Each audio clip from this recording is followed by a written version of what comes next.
সঙ্গী পবিত্র কুরআন, বিশ্বকাপ মিশনে ইরান, যুদ্ধের ময়দানে হোক কিংবা ক্রীড়াঙ্গন, মুখে কালিমার ধ্বনি, চোখে স্রষ্টার প্রতি ভরসা আর অগাধ বিশ্বাস। ভিসা জটিলতায় হেনস্থা করা যায়, কর্মকর্তাদের ভিসা আটকে দেয়া যায়, মনস্তাত্ত্বিক লড়াইয়ে বিভিন্ন নিষেধাজ্ঞা দেয়া যায়, কিন্তু মহান স্রষ্টাই যাদের ভরসা তাদের কি আর দমিয়ে রাখা যায়?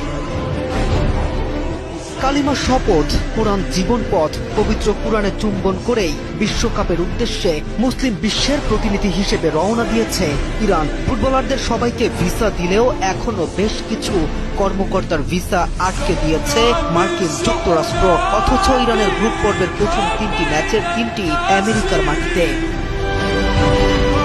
এবারের বিশ্বকাপ শুধুমাত্র একটা ফুটবল টুর্নামেন্ট নয়, তার চেয়ে অনেক বেশি কিছু। মুখে মুখে বহুবার বলা হয়ে থাকে ক্রীড়াঙ্গনে রাজনীতির কোনো জায়গা নেই, কিন্তু বাস্তবিক অর্থে শুধু রাজনীতি নয়, বিশ্বকাপ আসরকে ব্যবহার করে নীরবেই হয়ে যাচ্ছে অদ্ভুত এক প্রতিযোগিতা। ভৌগোলিক যুদ্ধ, রাজনৈতিক যুদ্ধ কিংবা ধর্মীয়। মুসলিম বিশ্বকে যেভাবে আজীবন তাচ্ছিল্যের চোখে দেখে পশ্চিমারা, এবারেও তার ব্যতিক্রম কিছুই। বরং মুসলিম বিশ্বের প্রতিনিধি হিসেবে অংশ নেয়া যে 14টি দল, তাদের জন্য মাঠের চ্যালেঞ্জের চেয়েও বড় চ্যালেঞ্জ মাঠের বাইরে। যে দেশটায় পানির চেয়েও সহজলভ্য মদ, বিশ্বকাপকে সামনে রেখে যারা নিজেদের অঞ্চলের যৌন কর্মীদের প্রস্তুত করেছে কয়েক গুণ।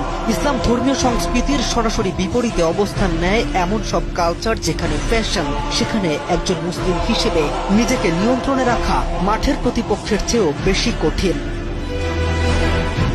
শুধু এখানেই শেষ নয়, কাতার বিশ্বকাপে কাতার দেখিয়েছিল ইসলামের সৌন্দর্য। গ্রাফিতি ও ইসলামিক ইতিহাসের অংশ সম্পর্কে জেনে অনেক অমুসলিম নিজেদের ধর্ম পরিবর্তন করে ইসলাম গ্রহণ করেছিল আসরটিতে, যা হয়তো নজর এড়ায়নি মার্কিন মুলুকের।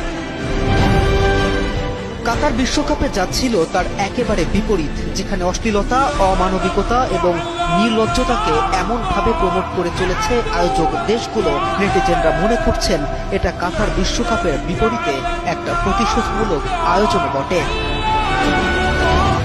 এখন দেখার অপেক্ষায় সমস্ত ফিতনাহ উপেক্ষা করে মুসলিম বিশ্বের প্রতিনিধি দেশগুলো মাঠে এবং মাঠের বাইরে নিজেদের কতটা মেলে ধরতে পারে।